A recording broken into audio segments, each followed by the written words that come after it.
Oh no, what did you do? You did.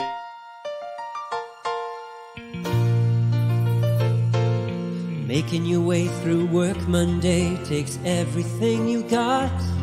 Then Monday night rolls around and you realize there's a shot.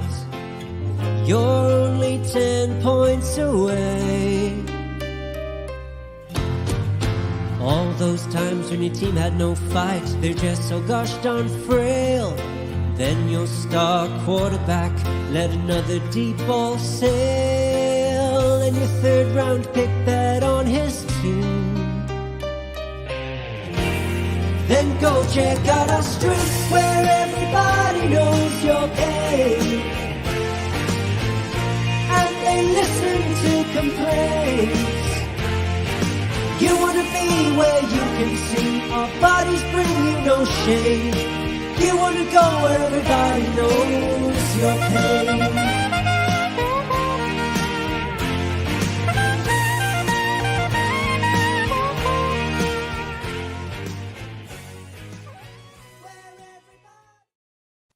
Welcome into another edition of the Dad Bod Fantasy Squad. I am Rob, and I'm here with the one and only Mr. Mario Camera. Damn, that intro was straight fire. That's how we do it on the Wednesday episodes. Welcome into the first Wednesday episode that Mario is on with us. We have the waiver wire recap, buy, sell trades. Albert, how are you doing today, buddy? Welcome in, welcome in. Mario, how does it feel to be here on a Wednesday night? I'm lost. I don't even know what I'm doing here. What are we talking about? Is this fantasy football or is this a Loki show where we just talk Loki? I mean, we have been talking about, doing some podcasting about some shows. I wouldn't mind finale tomorrow. Trust me, I got it lined up. But any plans to go see the Marvels? Comes out this weekend. I'll check it out. We're debating Friday. Man. We're debating Friday. Okay. I'm not like super excited for this one. The Rotten Tomato score was pretty atrocious, to be honest with you. Really? 57%. So it's not on the top of my list to go see, unfortunately, but I'll definitely check it out at some point. I gotta be honest with you. Huge fan of Miss Marvel.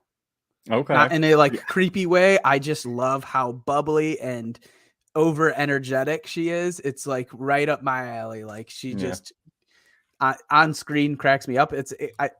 I've never read the comics. From my understanding, that's exactly how Miss Marvel was. Okay. So I love it. I love her character. I love her as an actor. I just the timeline I hate. It's very much a kids show. Yeah. But the timeline of how they're doing this, where the last Marvel movie or Miss Marvel movie was so long ago. Well, that's now they introduce Captain Marvel. Then they introduce these two other Marvels women into it, right? And it's been so long since they've been in these shows. I think the last one was WandaVision, besides the young girls show alone, right? So it's been so long to see, and now I just feel like it's gonna be clunky. I don't know. I'm not super excited for it, but I hope it's good. Well, Loki's been really great. Loki's killing it. Can't tell if my beard is uneven or if I just have been laying on it weird. I think you need to trim it. I've been trimming it, but last time I trimmed it and messed it up. Yes. Is this what the Wednesday show is about? This is not the Wednesday show. We have been talking too much Marvels and too much beard. So let's get straight into the news of the day. NFL news of the day. Carson Wentz. Did you see the comment? Yeah. I'm trying to show it. Where's Alex? It is in the comments as Robbie and Alex. Surprise! Yeah. Surprise. A little treat for you on a Wednesday night. Carson Wentz to the Rams. Did you guys talk about this yesterday? Sure did. Yeah. What's your initial thoughts on it? I'm freaking amped. I'm jacked to the tits. Yeah, this doesn't sound good for Matthew Stafford. I think it's actually a longer term thing. I don't even know if Matthew Stafford misses after the bye. Interesting thought on it. That didn't cross my mind, but hey, as long as Cooper Kupp can get a quarterback that can get him the ball, I'm all for it. And Puka Nacua. So hopefully there's some good quarterback play in LA.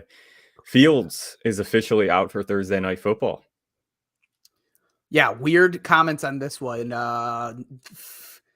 Eberflus was like, "Yeah, well, we're pretty sure he's out. We're gonna take it up to the game."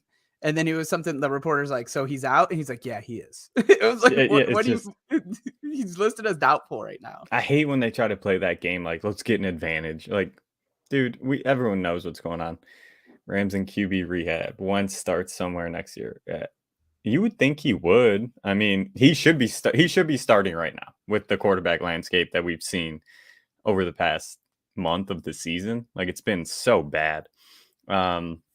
Chase and Higgins were not participants at practice today. That's completely true. Higgins hurt himself at practice, which may be worse. Okay. Hammy, I don't know the severity. Yeah, it was a hammy. They marked him as a limited for the whole thing. Chase was a DNP. The concern is the same as what this reads as DNP at practice, but just as a FYI, because I think it's actually a little bit of a. It's probably worse for Higgins. Yeah. Yep. Yeah. Interesting. Man, if both of them are out, Boyd takes a massive boost, and Irv Smith is. I don't think it's Irv. I think it's there was a one wide receiver that really kind of shined, and I think like I know who you're talking. Yeah, Trenton Irvin. I think. Yeah, I think you're right. It's going to be interesting. I think it's going to be a big Joe Mixon day. Trenton Irvin had 10 targets, 8 receptions, 60 yards in week 5. Okay. He would be somebody I would think it could be a sneaky flyer. I don't know if they've brought along that rookie. I will never be able to say his name. I think it's actually like Italian too. Maybe it's not Italian. Andre Isoves. Okay. Yeah. Either way, it's interesting. It's going to be something to monitor. It seems like Chase is trending to not play, if I had to guess. I think so too. At least one miss. Not looking great. James Conner is designated for return. Any thoughts on that for the Cardinals? Dude, Cardinals coming full strength. They said, Tiff, where you been at? We don't care. We're ready to go now. We got Kyler. We got Connor. We got Hollywood. Trey McBride on the rise. Back. The squad is back. All right, so we talked about this a little bit last night. If they're playing Kyler, if Kyler is choosing to play, both mutually sort of decided this. Yeah. I get it. You signed a contract. You're supposed to play. But, like, if you think about it as a GM, as a head coach, everything about the season seems lost. To me, they have to believe that there's a less than or a higher than 0 chance that they could sneak into the playoffs. I'd have to look at their conference. What's going on? I mean, the 49ers have lost 3 straight. The Seahawks have not been performing well. The Rams are under 500. It's not. They'd have to crazy. win out. They would have to win out. And I don't think that they're going to bench Kyler after they lose this week if they lost this week. But I have to think that's part of why they're doing this. Yeah, the division does. I think the division, like in a crazy world, they can sneak in. Will they? Unlikely. But have to think it a little bit that's what they're like. We're not out yet. Yeah, it's interesting. It's interesting to say the least. Like we'll see how it plays itself out. Unless they probably just think the team is that bad that they can't win, I would assume. And this would be trying to get Kyler. It's 2 thoughts, right? It's either Kyler's going to be the quarterback moving forward, or let's show him out. Show that he's healthy and he's still good, and we can trade him pre-draft and get a massive haul for him. I think them playing him. I don't think. I just that's a risk if you're planning on trading him. I love the comments. Kyler coming back on Call of Duty week. I mean, if he goes out there, tears his ACL, tears his Achilles, any of those things, he's not getting shipped. You complete. So like I find that hard to believe. I think if anything, it's them saying, let's decide now. Let's see what he can do come from this ACL. Let's see how he progresses in this new offense with a new head coach. Let's see what it looks like. This is his tryout to this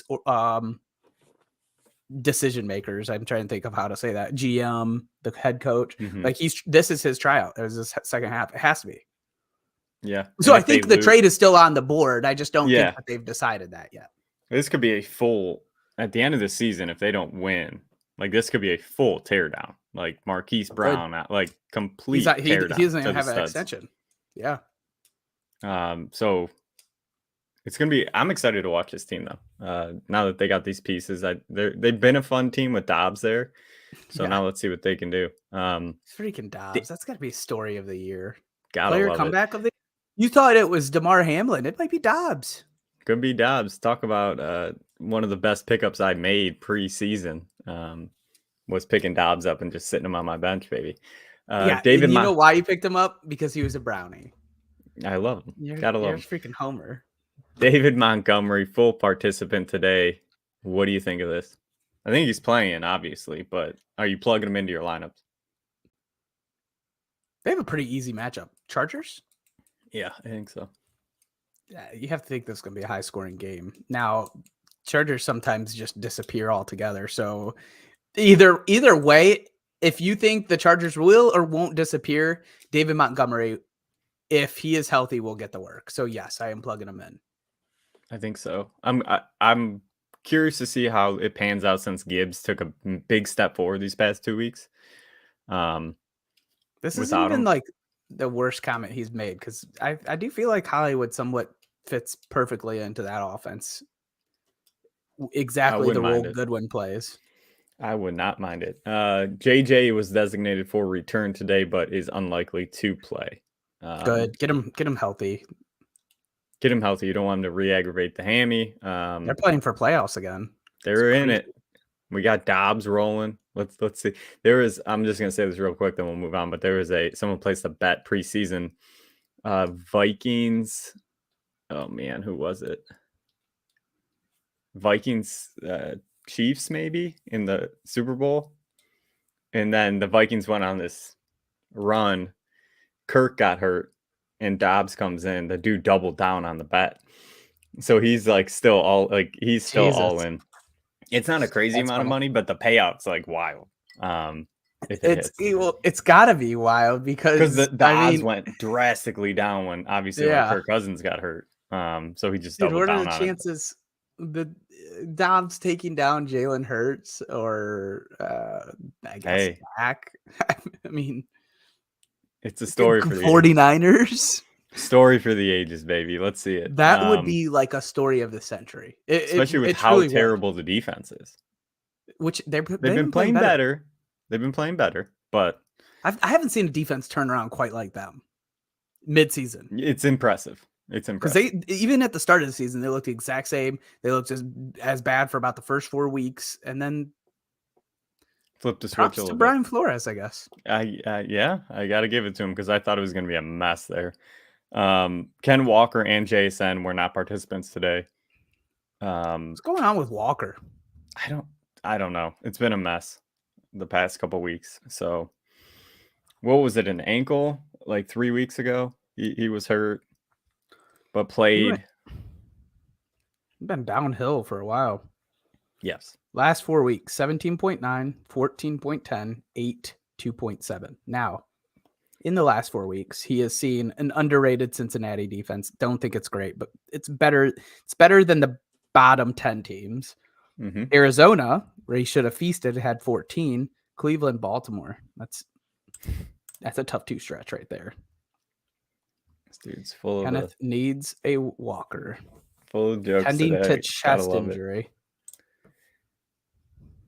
I thought it was an ankle. I thought he got hurt. Like he's had multiple things. Groin injury. I wonder if he just hasn't healed up. Maybe it was the calf. Maybe that's what I'm thinking of. Either way, it's not good. But JSN with a hip injury, I believe. Hopefully, he's good to go because he should have a very good game, I would assume, against the Commanders because that secondary has been really bad.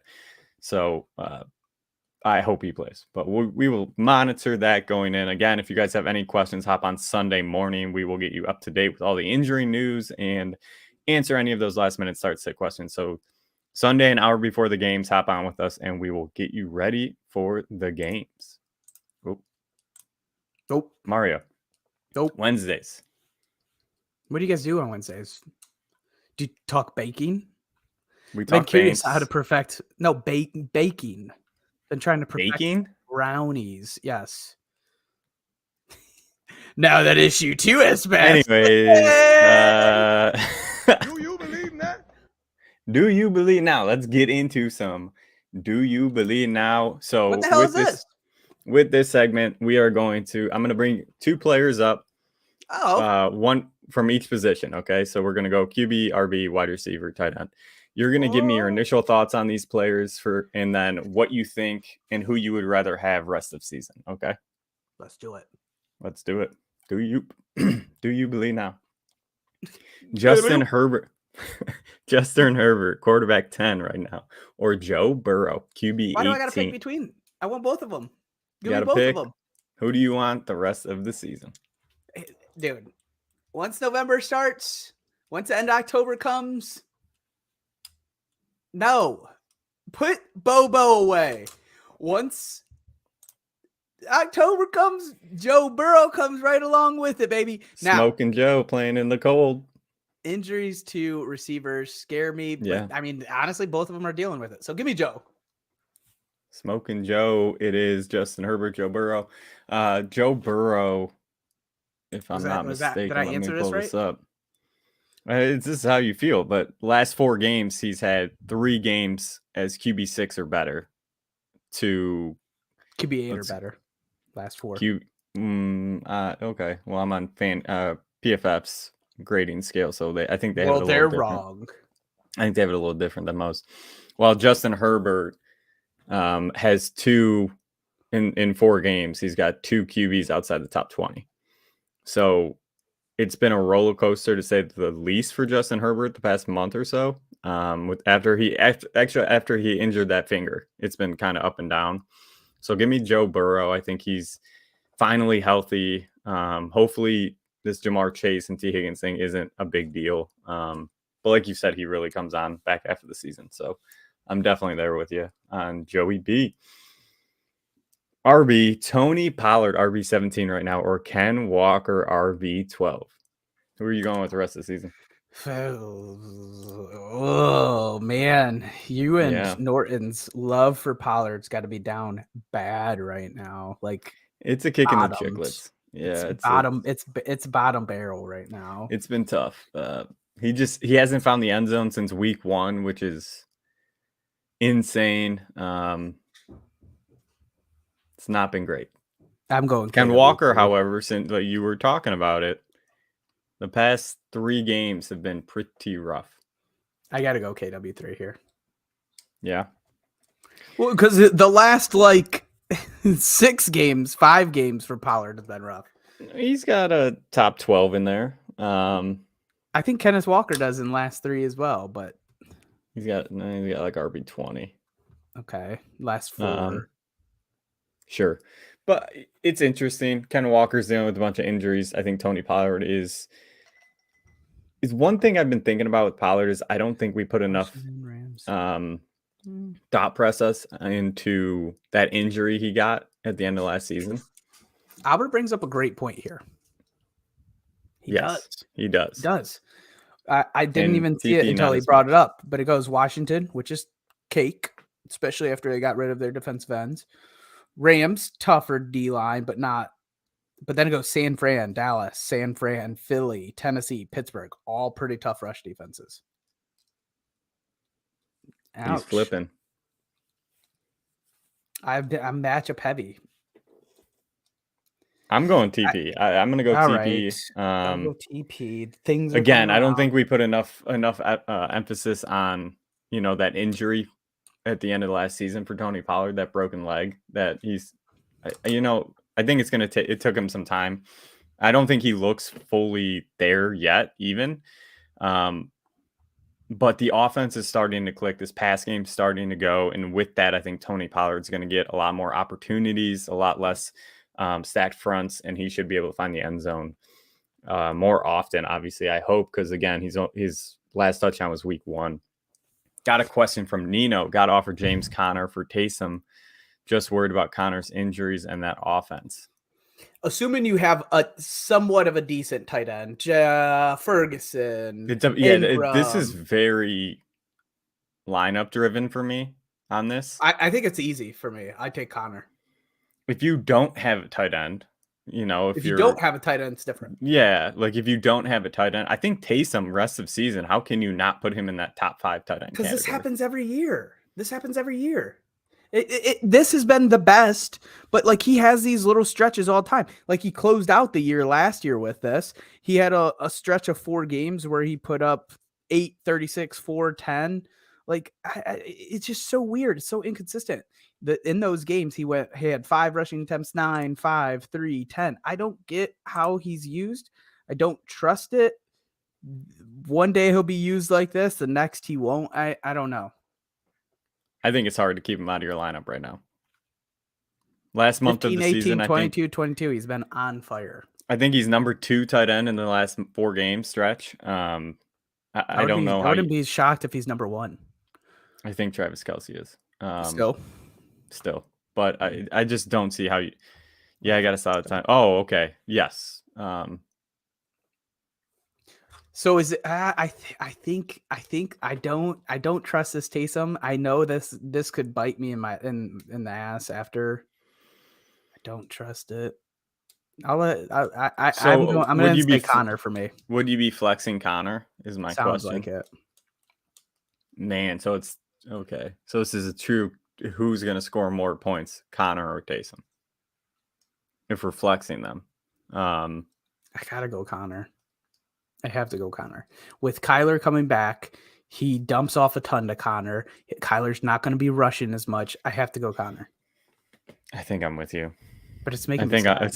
I think I'm with you because I want to say Taysom a lot, but the thought process, do these weird stretches all the time with this. Yeah, the thought process is Conner. Never been this. Conner good, should be more reliable. It's never been this good. Bijan, Brees, who got it? Yeah, you're starting those 2 easily over Conner. Easy breezy. Dijon Mustard. Let's go. Yeah, so your flex would be Conner versus and then you have a backup. What if they get hurt? You got Conner out there. I go Conner. It's fair. Yeah, I think I got to go with you, Mario, and go Conner on that. Even though I got some Taysom love right now. I'm feeling the Taysom love right now. It's a constant thing. He comes out of nowhere, dude. Wait, did you answer this? Off. Are you sticking with Ken Walker? Tony Pollard. There you go. Wide receiver Deontay Johnson at wide receiver 58 right now, or Amari Cooper, wide receiver 27.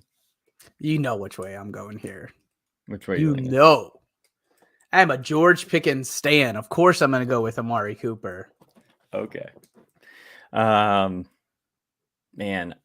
it's interesting. I think I'm leaning Cooper with a healthy Watson because let me pull up.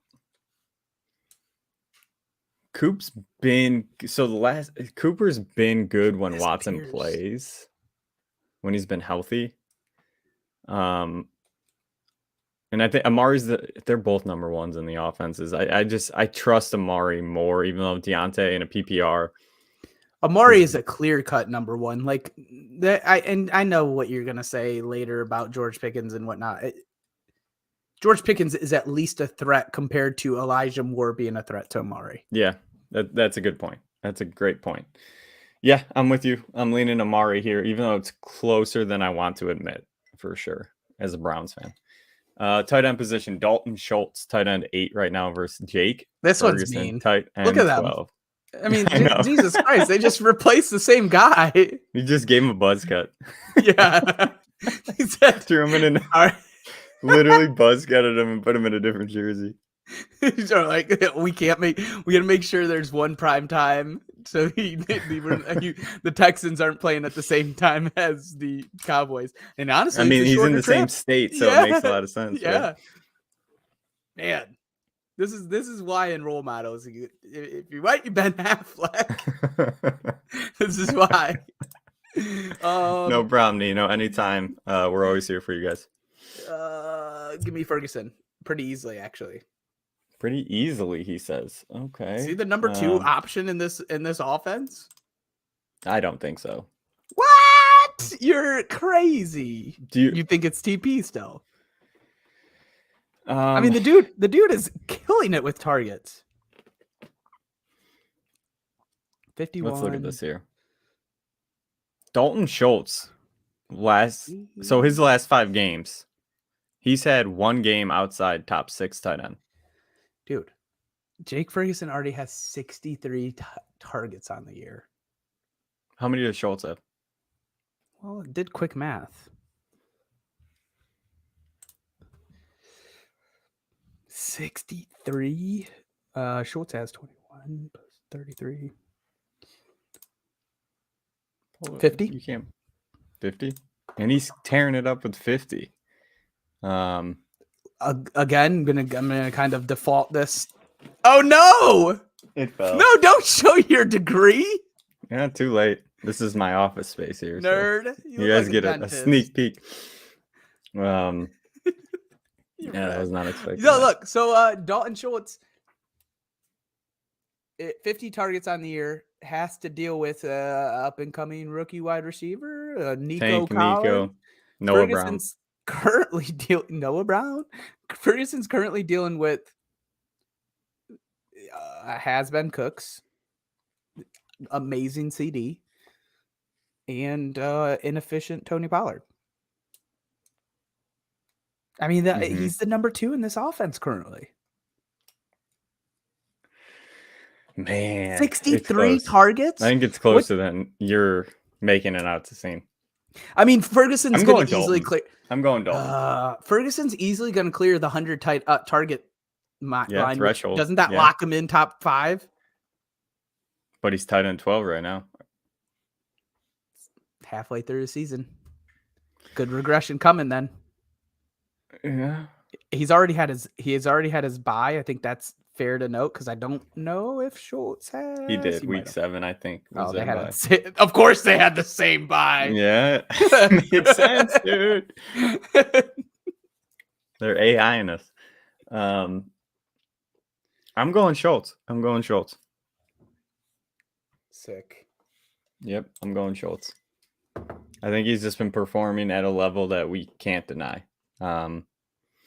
Anyway, Mario, let's get into your waiver wire recaps. Who was a guy that you went out and spent some fab on this week? The waivers were tough. So we did our episode yesterday. We also filled it in with some dynasty talk because waivers were pretty tough. But I mean, I went Keaton Mitchell. Mm-hmm. Now, I'll also preface this. I definitely tried to get him more in dynasty. He's a guy that I've been interested in all year. We had him in one of our teams. Not strong enough conviction to necessarily I'll tell you that I openly felt stronger about Sean Tucker. But Keaton Mitchell was definitely a stash in dynasty that I liked. I tried to find in a couple leagues. There was one of our shared leagues that I think I ended up dropping him right before last week. No, I think he's a sneaky pick. I don't know how much he's going to contribute to the year this year because I was talking to Norton about this. Like, does he do more in the passing game? Does he get more touchdowns? And I just don't see that likely. But I was picking him up in dynasty quite a bit. I still like him as a pickup in redraft because he just looks so explosive, right? It's hard when a player comes out and breaks out like that. You would think he'd get a little bit more run the following week. So this is going to be a big week to kind of monitor how they're going to use him. I don't think he'll ever get those. Guess who he plays? Yeah, I know it's going to, yes, but you'll see the usage at least. I don't think he's going to have a good game. I don't think any of the running backs in that game are going to have a good game, including Browns running backs. So it's going to be a very defensive heavy game in my opinion, but we should see how they're going to utilize him if he's on the field a little bit more, snap count, snap percentage, that kind of stuff. But when a player breaks out like that, it's hard for an offensive system to see that and not put him on the field more. Right. I mean, Gus Edwards has been good, but he's primary a goal line back. Like that's what we're going to see from him the rest of the season. 30 yards and hopefully 2 touchdowns. Like that's what you're banking on when you put in Gus Edwards. Then it goes to Justice Hill versus Keontae Mitchell. And if Mitchell performs at that level and he looks that good compared to what Justice Hill has looked like, you would hope he's going to get the majority of the carries, at least in between the 20s. Right. So that's where I think he can be valuable. So I like that pickup and like he's a stash, right? You hope he hits kind of like a Zach Charbonnet, which I think is a good bench piece to have just in case something happens. And again, if something happens to Justice Hill or Gus Edwards and their track record's not the greatest with injuries, like he's an instant plug and play. Yeah. Yeah, I agree. So I like that. I do think if something happens to more Gus, honestly, there does become a role for Keaton and exciting to see. For sure. Good. One of the guys I went out and tried to get if I could, he's rostered in 57% of ESPN leagues, so it's a little tough to find. But if he's out there, JSN, even though he's got that hip injury right now, he's running a lot more routes than he was the first half of the season. He's way more involved. He's had 7 targets in 2 of the last 3 games, a touchdown in 2 of the last 3 games, over 60 yards in 2 of the last 3 games. Those are all kind of mixed up games with those numbers, but in that 3-game span, he's had over 12 fantasy points in all 3. So he's coming on, and this is what we see with rookie wide receivers, where it's kind of a slow burn, and then they pop and take off that back half of the season and become league winners. So this is somebody I really want on my roster, and at the very least, I think he's a good flex play if you need him, again, where he's getting at least 12 points in the last 3 games. Yeah, and you would think looking at the surface, you'd be like, well, DK was banged up a little bit. He missed one of the 3. Tyler Lockett, Geno, he saw 82 snap percentage last week, so that's great. Yep. And there was something that I was monitoring beginning of the season, if you remember, the Seattle had their left tackle and right tackle injured for the first 6 weeks, I believe. Once the tackles came back, they went into more 3 wide receiver sets, getting JSN on the field a lot more, letting him run those routes. And that's when we're starting to see this offense kind of open up a little bit more. Geno's looking, I mean, he doesn't look great, but at least he's getting the ball out. He's getting it to JSN. Again, 7 targets in the last 3 weeks. He looks good. And it's hard to deny the talent. When he's on the field and he's playing, he's demanding targets over the likes of DK and Lockett. Yeah. I like it. So those are our 2 waiver finds for the week, Mario. Yeah, get this out of here. Talked enough about that. I want to talk trades. Let's talk. I came onto the show to talk trades. The trade deadline is approaching, and we're going to get you guys ready for it right now. Mario, who is a guy that you went out and tried to go get this week? I hate this because I sound like just a broken record at this point. Yeah. Who's a dude that I think I'm going to have a man crush on forever. He's probably in the same tier as T. Higgins. Javonte Williams, boys and ladies, go get him. I use him as a buy low quite a bit. So I probably mentioned it before, probably sneak it in somewhere. I'm saying buy low on Javonte. Look at it. It's going to be a little tougher after last week. He had 27 carries, 27. But I think second half is going to be huge for him. I think they're starting to utilize him. I think this offense needs to go through him. And Sean Payton, I believe, will do that more than most coaches. He'll say, I don't care what Russell is making per year. I know we have to get the running game working for Russell to get a dub. And honestly, Russ is a strange bird, but I think he's always been pretty open to let's run the ball 40, 60, whatever it comes down to. We'll run it that many times if it's going to get us a dub. So I think they want to get Javonte involved in the offense. A lot of people are kind of low on him. They think Jaleel McLaughlin's going to steal time. I mean, there's a part of me that is concerned about that, but last week kind of put those concerns to rest. As good as Jaleel has looked, he wants to get Javonte involved. He wants to pound the rock with him.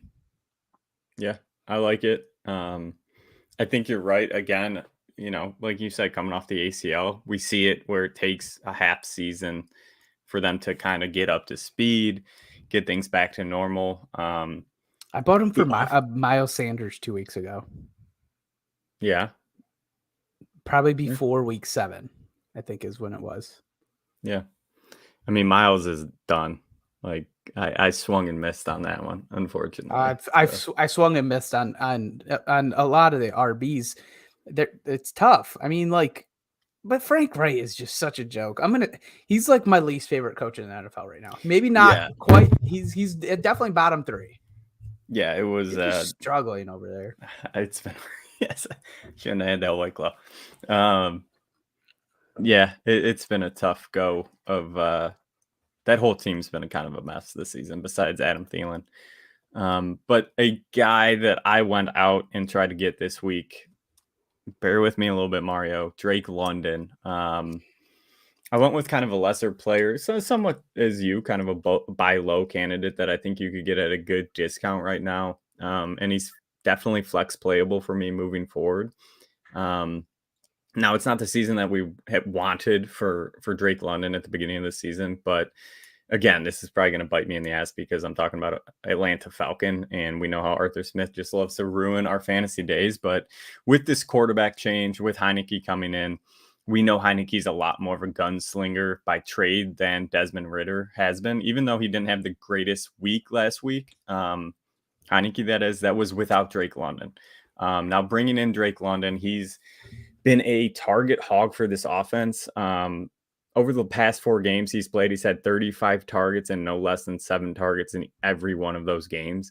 I'm encouraged by the usage that they are going with. I think it's a matter of time. If Heineke can be that gunslinger mentality and throw to his best pass option, which is Drake London, in my opinions. I know Kyle Pitts is great, but even without London on the field last week, they didn't go his way. But if London's getting 7 targets with Heineke in there, I think that there's a real possibility for Drake London to break out and be maybe not what we expected at the beginning of the season, but at least top 24 wide receiver moving forward, where you can get him at a really nice discount right now.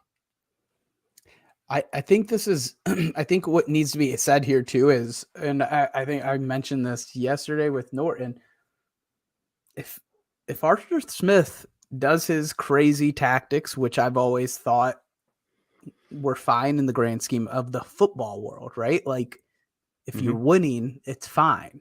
Who cares who you play? If you're winning, you can do whatever the hell you want. Well, he hasn't been. So now I kind of think his job, he's kind of on the hot seat that, like, if we're talking keeper leagues or dynasty leagues, Drake London becomes a asset that, like, is not going to be priced as a top 12 wide receiver right now, but has the potential to be.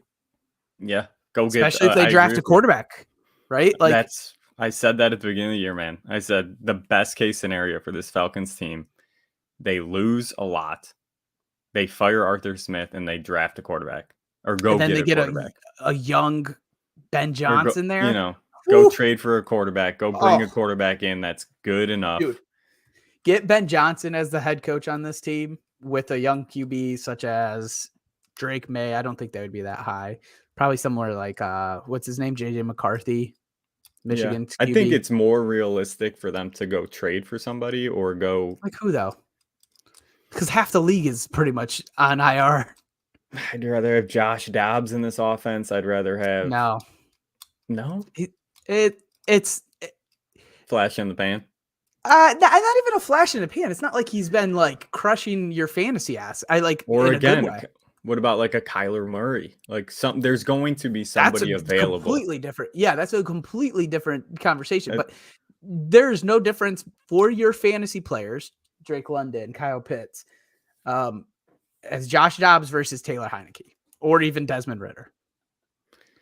I think I guess the bigger piece to that puzzle is if Arthur Smith is gone. Yeah, that's the biggest piece. Yeah.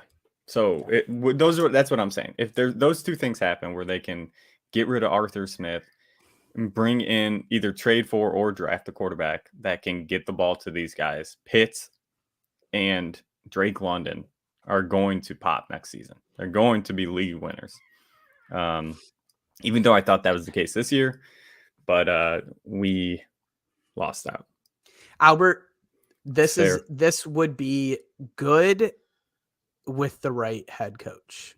I won't believe it if they hired, I'm trying to think of a great example here of like who they would hire at head coach that I wouldn't think would fit, but I can't like really quickly come to mind. But like, let's just go with a generic part of this. Like if they hire a defensive minded head coach and put Justin Fields, it's gotta be somebody clever and tricky. It would have to be a mind like Steichen in Indianapolis.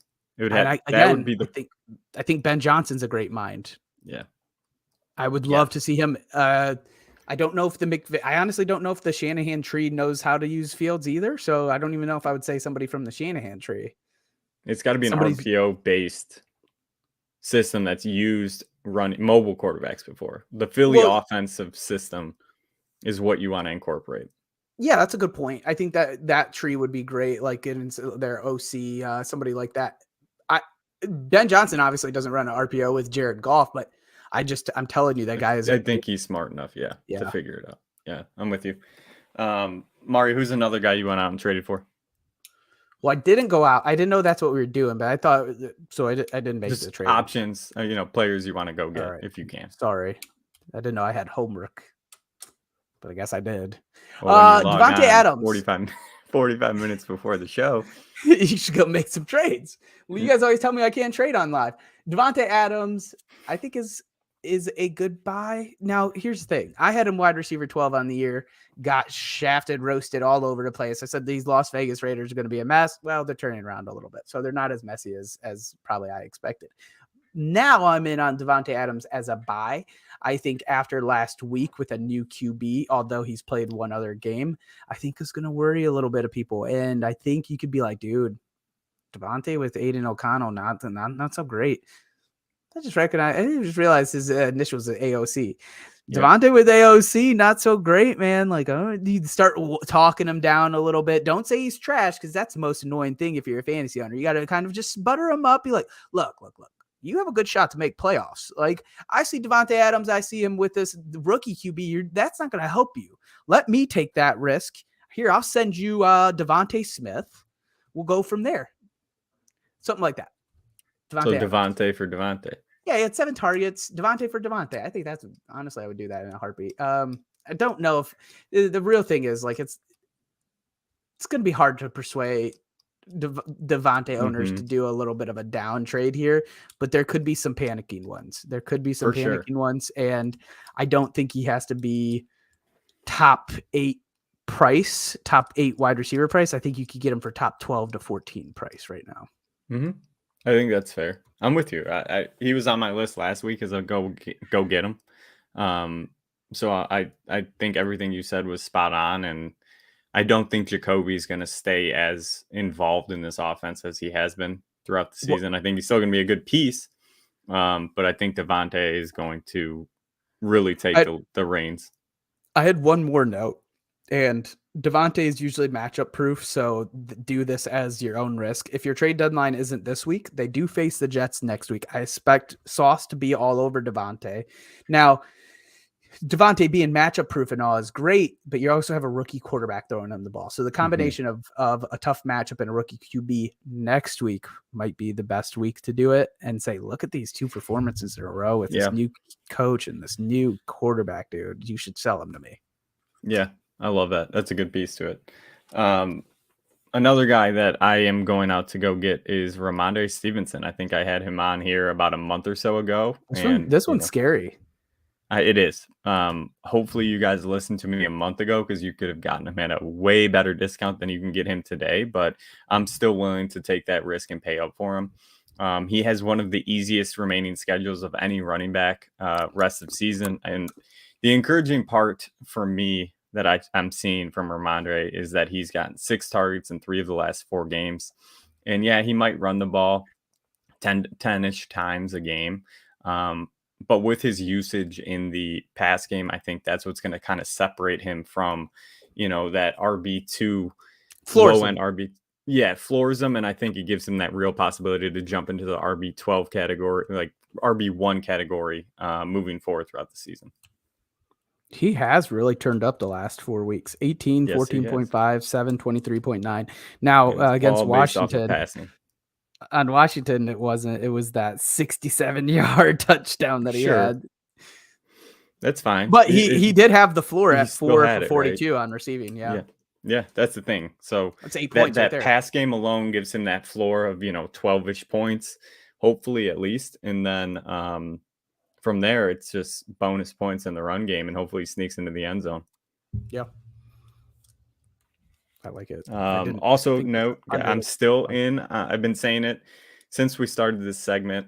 Pretty much, I'm still in on Tony Pollard and Aaron Jones. If you can go out and get those guys, I want them on my team. So those are guys I'm still willing to go trade for and hope Aaron Jones, again, he had a pretty nice day last week. So the price might be a little bit up, but I'm still going out and trying to trade for those guys. Oh, man. Mario, who is a guy that you think people should go sell if they can? So this has kind of been making its waves on Twitter. I've seen a couple posts about this. It's going to sound crazy. I think you saw Alvin Kamara. Interesting. Go on. So cook with it. His snap percentage over the last 4. 80, 73, 58, 49. Dude, hello. He pops in. Says it. He's here for you, Robbie. So 80, 73, 58, 49. Okay. Yes. Steady decline to under 50% on the most recent. Now, I don't think it lives under 50. I think it's more like 55, maybe 60. Jamal Williams snap percentage over the last 4. Well, 0 because he was out still. 22, 23, 43. Not only is Jamal Williams getting some snaps, but you have whatever resurgence of Taysom Hill in the backfield. I mean, he eats a little bit, eats into it a little bit. He does, and I think here's the usual Kamara game is something like ton of carries, decent amount of yards, but really it's 14 targets, 3 targets, 8, 14, 5, 5. He does his work on the receiving game. The rest of the season schedule, though, Minnesota, Atlanta, Detroit. Detroit will be a good one for him if he can get some passes. Carolina, New York Giants, the Rams, Tampa Bay. Pretty easy where they might not need to be dumping off to Kamara. They might just be fine with, I mean, running him. And along with Jamal Williams and maybe even some Kendra Miller and Taysom Hill. So I think he is, if you can sell him, I would sell him. Okay. You can sell him. I would sell for his very high price is what I'm saying. Yeah. What do you think you can get for him?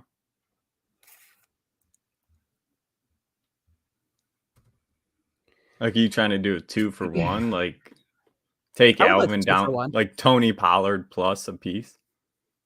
If somebody would give me Tony Pollard plus a piece, I'd probably roll the dice on that. Yeah. I think you could get that. If somebody offered, it would probably be something like what? Tony Pollard and Drake London? And Garrett Wilson or something. Yeah. I would do it. Something like that. I think that's a good way to look at it. Think of other RBs that would probably like a Ramondre and think Joe Mixon and Garrett Drake London. Yep. I'd do all of those. Yeah. Yeah, I think you can get away with that. I like it. I like it a lot. That's a good usage. Do you think Kamara can keep up what he's doing with like 55% of snaps? Well, like that's the thing. He hasn't been. Like I want to say, let me go back. I mean, with this, we've pretty much seen a steady decline of points and not quite. So it went 29.3, 27, 11, right? Like that's a decline. Now he did 27 on 58% snap percentage. That was a game where he had a rushing and a receiving touchdown, right? I mean, it's possible, but it's hard. Mm-hmm.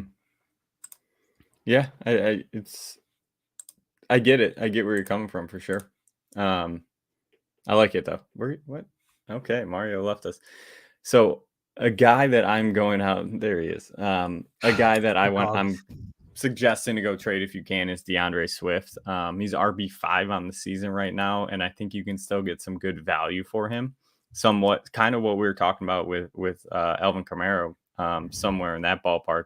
Downgrade to RB, get a wide receiver in exchange. But I'm kind of off on him because the last 3 weeks he's had 3 or less targets in the pass game, which is a big drop from what we saw when he was really tearing it up. And also Gainwell's been on the field about 40% of snaps, and he has looked pretty good, and he's going to keep eating into DeAndre Swift's work. Now, the last 3 weeks that I'm talking about, that DeAndre got those, he's dropped in targets and went to 3 or less. He's had 10.5 points, 14 points, and 9.4. So he has steadily decreased off of those numbers that we saw at the beginning of the season when he was. That's really where we're seeing the boost to RB5 from those middling weeks where he really did damage. But I think we're going to see somewhat this for the rest of the season where we're seeing between 10 and 15 points, which is good. That's kind of, RB2 levels that we're going to kind of expect from him. But if you can drop down, get Ramondre Stevenson and a Drake London, or Aaron Jones and a Drake London, something along those, like, I'm willing to do that and gamble that Swift will fall off a little bit. It's an interesting one because, like, at first, do you think Swift's targets? I don't. I really don't, because Goddard. I don't think AJ Browns can go up any higher. It's DeAndre Swift and Devontae Smith. Yeah, I think it's those two in the pass game. Jalen Hurts gets a week to kind of heal that knee up, and we might see even more running from him than we've been seeing too, which will take away a little bit from Swift as well inside the 20s. So that's where I don't hate your thought though of selling him as an RB5 at all, because I think this is a player that's kind of going under the radar currently. Super high value if you just say DeAndre Swift, but like look at his rushing throughout the year, and this is because his body doesn't hold up great. 6.25 yards per carry, 8.13 yards per carry, 4.12, 1.8, 4.13, 3.56, 2.39. So like it just has gone down throughout the season, and he hasn't had over 100 rushing yards since week 3, and he did that with only 16 carries. He hasn't had the 10 targets since week 6, and he did that against a Jets defense that actually, I think they got him heavily involved on the first drive, if I'm not mistaken, had 5 receptions on that first drive. So super scary. His points don't show it, and that's one of those questions where you go, is this sustainable?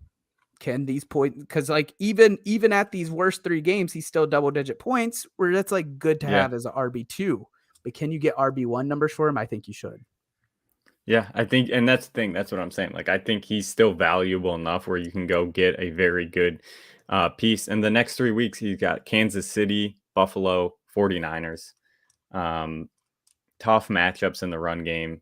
Then he's got the Cowboys. Like, it's a tough go the rest of the Seahawks after that, which isn't terrible, but it's not a great rest of season matchup, especially the next month of the season where you're really trying to push into the playoffs. So if you can, like I said, does have a juicy playoff schedule though. He does. Yeah, I agree. But if you're Seahawks, Giants, if you're a middling Arizona, team, right? If you're 5-4 or whatever, and you need those wins now, you got to make the move. What is the price you're asking for Swift? Like I said, probably somewhat of what we were talking about with Alvin, where it'd be like, if you can do Swift plus a throw-in piece, nothing serious for like Ramondre and Drake London or something like that, I'm willing to do that. Yeah. You got another guy for me? I do, but I don't love it. But I know it's the right move. But you got to be very cautious about it. Jordan Addison is somebody that I would look to sell. I would be looking for the hype that was around Jordan Addison when Kirk was there. Now, no matter what, that's gone down a little bit. So I understand that. So in that range, I want somebody to be like, I believe in Dobbs, Robbie. Therefore, I believe in Jordan Addison. That's who I would be selling to, because I don't think Dobbs can necessarily sustain what we've seen out of Addison, which is wide receiver 1. He's been wide receiver 12 throughout the first 9 weeks of football. So I would be looking to explore a trade that you're getting wide receiver 1 price for him. He saw 7 targets with Dobbs, went 5 for 52, no touchdowns. I mean, this is kind of what we saw with Hollywood, right? Like, I think he may have a better connection because overall the Minnesota offense is ran smoother, better. They use their wide receivers better than just running Hollywood, streaking, go routes. So I think in general, there will be a better reception percentage, but like the dude was kind of baking off of touchdowns, and he can make that happen because that's how he scored mostly anyways. He wasn't some red zone target. He made a lot of those touchdowns happen. JJ's coming back. Mm-hmm. That's a big piece of it. And it would have to be the person that's like, I'm in on Addison. So you got to be careful because I wouldn't sell him for peanuts. I'm not saying sell low. I would say if you could get wide receiver 1 numbers for him, maybe top 15 wide receiver numbers, maybe top 16 wide receiver numbers, I would do it. Yeah, I like it. I sound thought process. JJ coming back really kind of shuts it down. It was sustainable with Kirk. Yeah. Yeah, without Kirk, that's where it kind of takes a big hit for me. My last guy is George Pickens. I've said this. This is a sell low. This is a sell low. A sell low. It is, and I just don't think it's going to get especially any after better. This week. Yeah, I don't think it's going to get any better. It's going to be a tough unload. He'd probably be a piece that I would throw in to a package to kind of get another deal done. Is how I would look at that. But Deontay is for me. Deontay is the clear number 1 in this offense.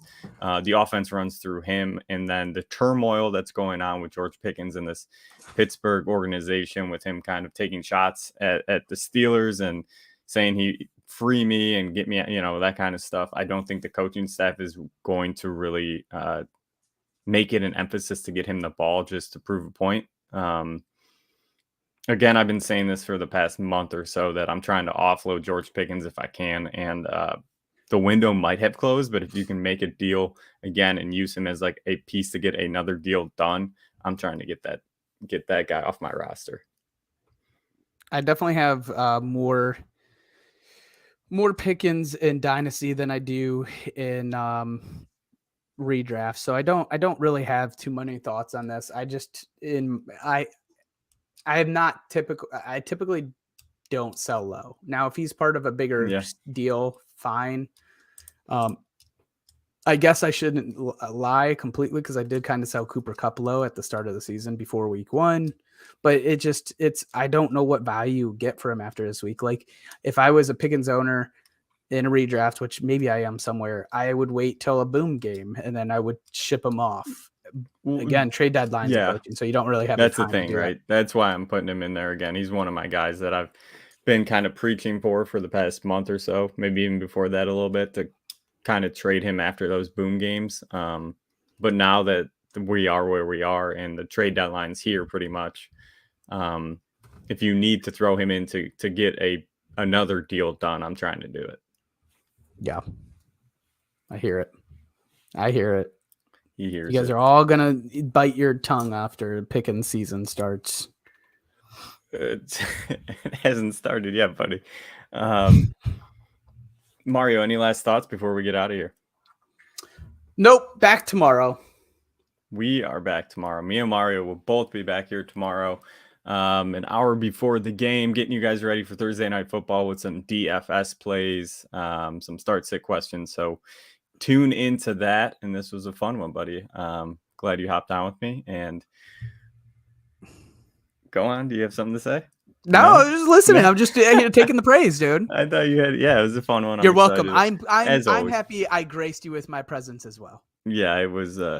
Yeah, I'll never amp him up again. Thanks for joining us tonight. Again, we'll be back tomorrow. For Mario, I'm Rob. We love you. Peace.